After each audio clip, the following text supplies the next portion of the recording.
You've rehearsed this conversation before, late at night, in the shower, on a drive with no destination.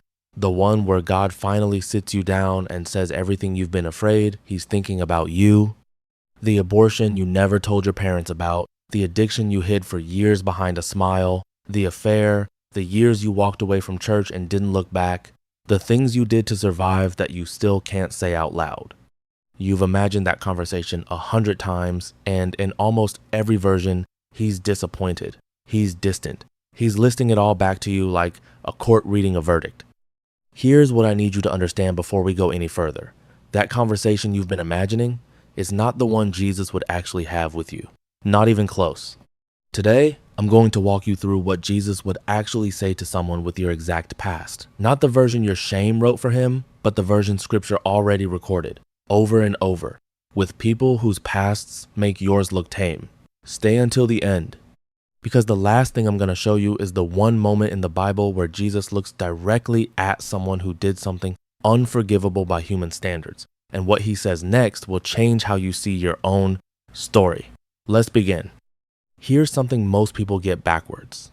We assume Jesus' holiness means He keeps His distance from mess, that the closer someone gets to Him, the more put together they need to be first. But read the Gospels honestly, and you'll find the opposite pattern every single time. The religious, put together people kept their distance from Jesus. It was the mess, the outcasts, the addicts of their day, the sexually shamed, the socially unforgivable who kept ending up in His path. Not because He lowered His standard, but because His holiness didn't work the way they expected. It didn't repel brokenness, it absorbed it. So if you've been assuming your past disqualifies you from being close to Him, I want to walk you through what actually happened every time someone with a past like yours stood in front of Him. Let's go story by story. Let's start with John chapter 8. A woman is dragged into a public square, caught in the act of adultery, the most shameful, exposed position a person could be put in. The religious leaders don't bring her to be helped. They bring her as a trap, quoting the law that says she should be stoned to death, waiting to see what Jesus will do. Notice what He doesn't do. He doesn't defend her sin. He doesn't pretend it didn't happen. He doesn't even argue the law is wrong.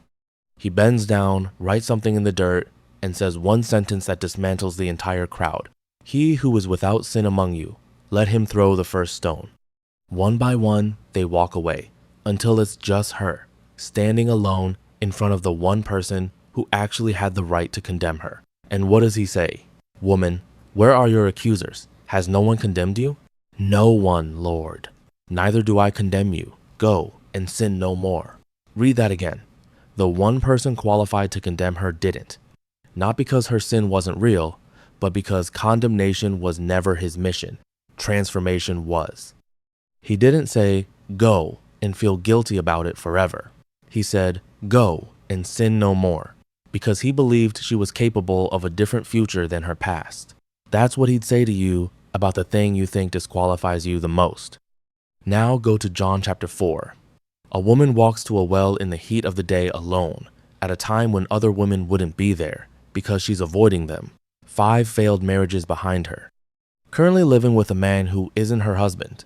In her culture, she is the definition of a ruined reputation. Jesus doesn't avoid her. He initiates the conversation.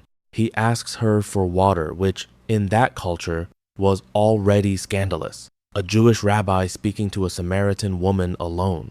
And then He does something that should terrify you and comfort you in the same breath. He tells her everything about her life. You have had 5 husbands, and the one you now have is not your husband. He names the exact thing she came to that well to hide from. He doesn't say it to shame her. He says it because He already knew, and He came anyway. Watch what happens next. This woman, who avoided everyone because of her past, becomes the first evangelist in the entire book of John. She runs back into the town she was hiding from and says, come see a man who told me everything I ever did. The same past she buried becomes the very thing she uses to bring an entire town to Jesus. That's the pattern. He doesn't erase your story to use you. He redeems your story and uses the parts you're most ashamed of as proof of what He can do. Here's one people skip past too quickly.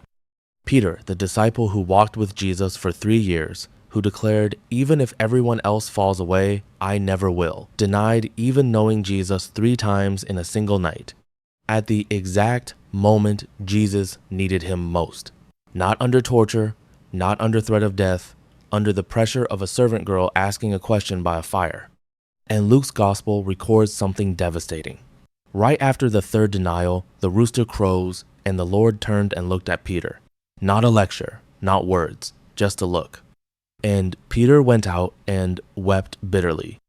If the story ended there, Peter would be a cautionary tale. But it doesn't end there. Turn to John chapter 21. After the resurrection, Jesus doesn't send Peter a message through someone else. He shows up in person, cooks him breakfast on a beach, and asks him one question 3 times, once for every denial. "Simon, son of John, do you love me?" 3 denials, 3 chances to say yes. And then Jesus does something remarkable. He doesn't just forgive Peter. He commissions him. "Feed my sheep." The man who denied him 3 times becomes the rock the early church is built on. If Jesus can take the disciple who denied him to his face and make him the foundation of the church, your past isn't the disqualifier you think it is. It might be the exact material he's planning to build something with. Now here's the one I promised you at the beginning, the moment that should completely rewire how you see your own story. Luke chapter 23. Jesus is being crucified. On either side of him, 2 criminals, men guilty enough by Roman law to be executed. One of them mocks him. But the other, in his final hours of life, turns to Jesus and says something raw and honest. "We are receiving the due reward of our deeds." But this man has done nothing wrong. Then he asks for nothing more than to be remembered. "Jesus, remember me when you come into your kingdom." This man cannot undo his crimes. He cannot make amends. He cannot go serve a sentence and prove himself. He has minutes left to live, nailed to a cross, with absolutely nothing to offer. And Jesus turns to him and says, "Truly, I say to you, today you will be with me in paradise." No probation period, no list of requirements. No, prove it first. A dying criminal, seconds from death, with a lifetime of documented guilt, and Jesus' response is immediate acceptance into paradise. Same day. If that's true, if that's actually recorded, actually happened, then whatever you've been carrying, whatever you assume put you outside the reach of grace, was already covered in that exchange. Because if a criminal on a cross with 0 time left could hear, "Today, paradise," then you, reading this with time still on the clock, are not too far gone. You were never too far gone. So let's bring this home.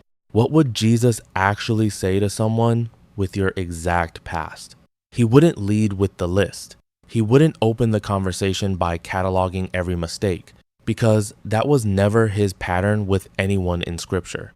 The people who cataloged sins for a public verdict were always the religious crowd, never him. He'd probably start the way he started, with the woman at the well already knowing everything and choosing to sit down with you anyway. He wouldn't minimize what you did.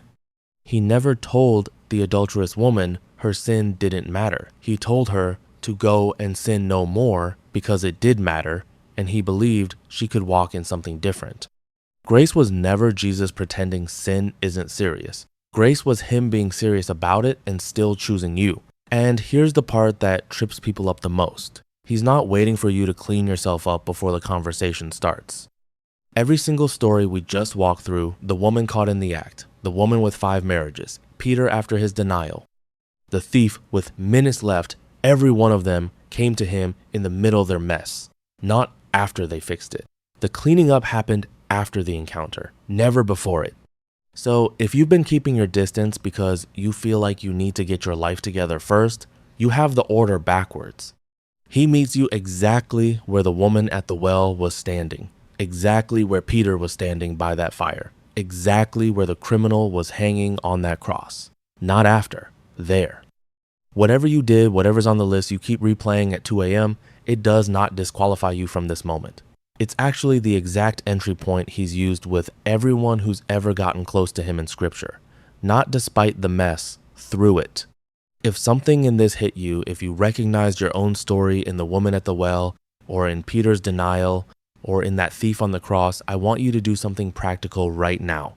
Say it out loud, even if it's just to an empty room. Jesus, I'm not hiding this from you anymore. That's it. That's the whole first step, not a perfect prayer.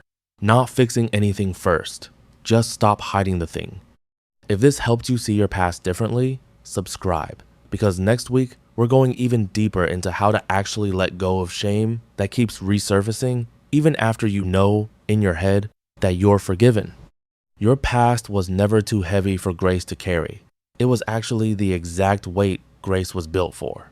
I'll see you in the next one.